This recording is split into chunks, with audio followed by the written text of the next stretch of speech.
जेकमाबाद ऐं रोहिड़ी में पुलिस जी मुबैना मुक़ाबलनि में 3 ॼणा मारिजी विया आहिनि। मारिजी वियलनि जे वारसनि जो चवणु आहे त पुलिस नौजवाननि खे बेगुनाह गिरफ़्तार करे गोलियूं हणी क़तल कयो आहे। उन हवाले सां तफ़सील ॿुधाइण लाइ असां सां लाइन ते मौजूद आहे जेकमाबाद मां मेहरान टीवी जो रिपोर्टर अब्बास मस्तोई। जी अब्बास, वधीक छा तफ़सील आहिनि?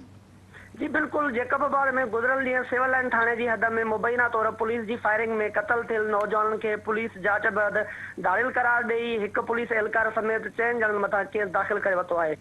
पुलिस तर्जुमान पारां प्रेस रिलीज़ जारी कंदे मौक़ुफ़ अख़्तियार कयो आहे त 3 मोटरसाइकिल सवारनि खे सीआईए पुलिस रोकण जी कोशिश कई त जवाबदारनि फायरिंग कई। पंहिंजे साथी जी फायरिंग जूं गोलियूं लॻियूं। बख़्तियार जखरानी ऐं शेर जखरानी जेके आहिनि उहे क़तल थी विया। पुलिस एहलकार मुजीब जखरानी जेको आहे उन हिकिड़े जवाबदार खे फ़रार करण में मदद कई, जंहिंजे करे उन पुलिस एहलकार जे मथां बि जेको आहे त केस दाख़िल कयो वियो आहे। इन हवाले सां जॾहिं असां एसएसपी जेकबाबाद सां राब्तो करण जी कोशिश कईसीं त हुनजो नंबर जेको अटेंड न थियो। ॿिए पासे जखरानी इतिहार जो सदर आहे हनीफ़ जखरानी, उन सां असां राब्तो कयोसीं ऐं तफ़सील मालूम कयासीं इन हवाले सां। त हनीफ़ जखरानी जो चवणु हुयो त असांजा जेके नौजवान क़तल थिया आहिनि उन्हनि खे पोयां गोलियूं लॻल आहिनि।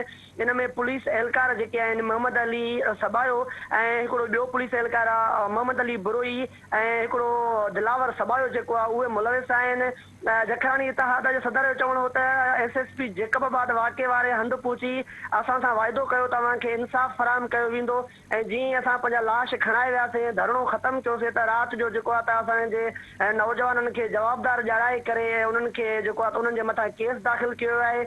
जखरानी बिरादरी जे अॻुवाणनि जो इहो बि चवणु हो त CIA special squad incharge Tariq Tareen समेत 3 जा पुलिस एहलकारनि मथां जेको आहे त केस दाख़िल करे उन्हनि खे गिरफ़्तार कयो वञे ऐं चङी तरह जेको आहे शफ़ाफ़ नमूने सां जांच कई वञे त असांजा जेके नौजवान आहिनि उन्हनि खे छो क़तल कयो आहे। अगरि के हू पुलिस उन्हनि जो क्रिमिनल रिकॉर्ड जेकॾहिं ज़ाहिर कयो आहे, अगरि हू धाड़ियल हुया त उन्हनि खे गिरफ़्तार कयो वञे ऐं उन्हनि खे सज़ा ॾियारी वञे या कानून जे मुताबिक़ उन्हनि खे सरेआम गोलियूं हणी, इहो किथां जो जेको कानून आहे। इन हवाले सां असां जेको आहे एसएसपी जेकबाबाद सां बार बार राब्ते करण जी कोशिश कईसीं त हू तफ़सील ॾे, पर उन बावजूद बि एसएसपी जेकबाबाद जेको आहे पंहिंजो नंबर अटेंड न कयो ऐं पीआरओ सां को जेको आहे राब्तो कयोसीं उन बि जेको आहे त एसएसपी जेकबाबाद सां जेको आहे त राब्तो नाहे करायो। पुलिस पंहिंजो मौक़ुफ़ ॾियण खां जेको लवाए रही आहे। जी अब्बास, तव्हांजी महिरबानी।